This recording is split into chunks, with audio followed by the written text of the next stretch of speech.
குழந்தை இல்லைன்னு சொல்லிட்டு ரொம்ப பேர் கவலைப்பட்டு கமெண்ட்ல போட்டிருக்கீங்க. அந்த தம்பதிகளும் போட்டிருக்கீங்க, அம்மா அப்பாவும் போட்டிருக்காங்க. முதல்ல தம்பதிகள் யாருக்கு குழந்தை இல்லையோ அவங்க காலையில எழுந்து 2 பேருமே மனமுருகி வேண்டுங்க. குலதெய்வத்துக்கு வேண்டிக்கோங்க. குலதெய்வத்துக்கு எனக்கு எப்படியாவது வாரிசு கொடுங்க அப்படின்னு வேண்டிக்கோங்க. அது கண்டிப்பா நடக்கும். அடுத்தது பெரியவங்க, அவங்களோட பெற்றோர்கள் வேண்டுங்க, கண்டிப்பா கிடைக்கும். என் குழந்தைக்கு எந்த குறையும் இல்லாம நல்லபடியா ஒரு குழந்தை பாக்கியத்தை கொடுங்கன்னு கேளுங்க.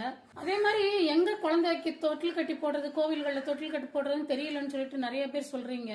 அந்த தம்பதிகளுக்கு அந்த ஊர்ல எந்த இடத்துல இருக்குன்னு தெரியும். ஏன்னா இப்ப கால குழந்தைகள் கூகுள்ல சர்ச் பண்ணிடுவாங்க, எந்த கோயில் பெரிய கோயிலா இருக்கு அங்கெல்லாம் தொட்டில் கட்டி போடலான்னு பாத்துருவாங்க. அதனால அவங்க கிட்ட கேட்டு போய் செய்யுங்க. நீங்க பெரியவங்க கூட்டு போய் செஞ்சுட்டு வாங்க.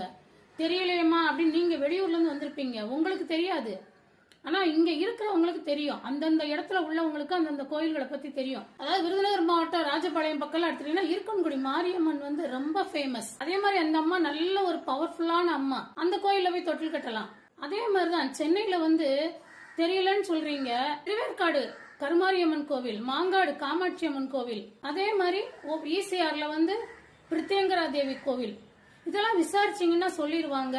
நீங்க போய் அங்க போய் தொட்டில் கட்டி போடுங்க, கண்டிப்பா குழந்தை பாக்கியம் கிடைக்குங்க. நம்பிக்கையோட இருங்க.